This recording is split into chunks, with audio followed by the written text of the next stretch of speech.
It is, because the COP of innovation for me has to be the COP of action, because what we don't want is just words. You know, we have COP after COP after COP, lots of discussions, and we want announcements, we want positive actions that drive us towards net zero, that get us down to that 1.5%, and that's what we're looking for from this COP. We're looking for some decisions, and some have already been announced today, which are really positive in terms of addressing what is the greatest global challenge ever to face mankind.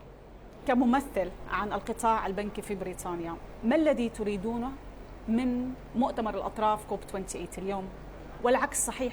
Well, look, as far as the City of London is concerned, we are both thought leaders in green finance and also we specialise in green finance products as well.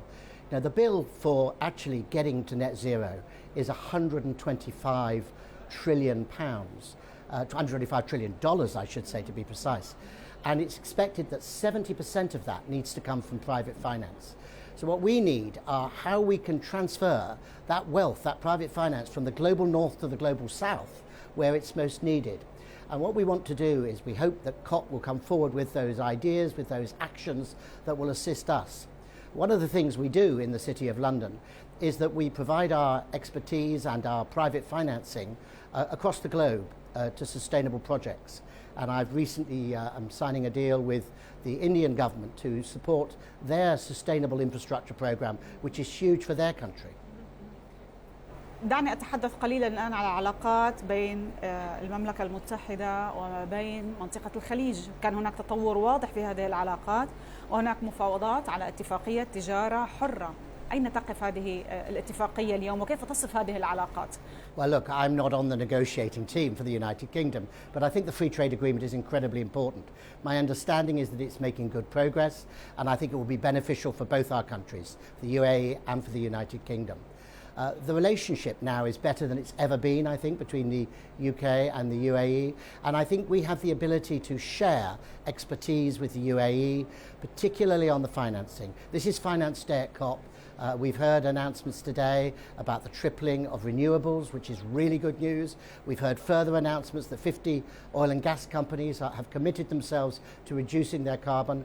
These are the sorts of positive things that we can deal with. And this is a brilliantly organised COP, so all credit to the UAE for giving us such a warm welcome, warm in every sense of the word in this country. وهنا يمكن الحديث مهم عن موضوع التعاون والتقارب ما بين الدول وكيف لمثل هذا التعاون ما بين المملكة المتحدة والخليج والإمارات أن يصب في مصلحة التمويل المستدام والاقتراب من تنفيذ ما يريده العالم بصفر أجندة صفر انبعاثات. Well, I think the important thing is that we have continuity and consistency when we're talking about the targets and when we're talking about the amounts of money that are needed. So we know that from the GFANs, which was COP26 in Glasgow, that huge commitments were made, and we need to make sure that there are now projects available, and there are projects available where that private finance can be deployed. But make no mistake, the real problem is actually not really in the wealthy global north, it is in the harder districts in the global south.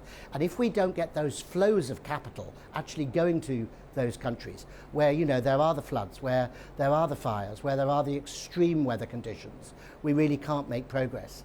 So we have a great opportunity, and I think the UAE is geographically really well placed as well, almost in the mid-centre of the two, to really assist and support. And there seems to be a very positive attitude from the UAE government towards sustainable finance. And you know, that's something we'd like to partner with them on.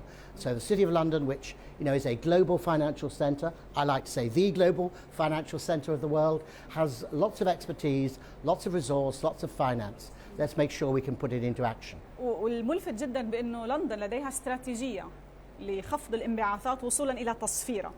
حدثنا عن هذه التجربة وكيف الخطة لتحقيق ذلك.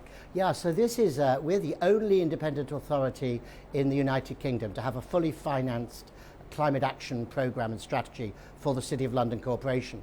We're spending £86 million on this strategy, and we're already on target to hit 2027 on our Scope 1 and Scope 2 emissions. In other words, the buildings in our portfolio, the investments.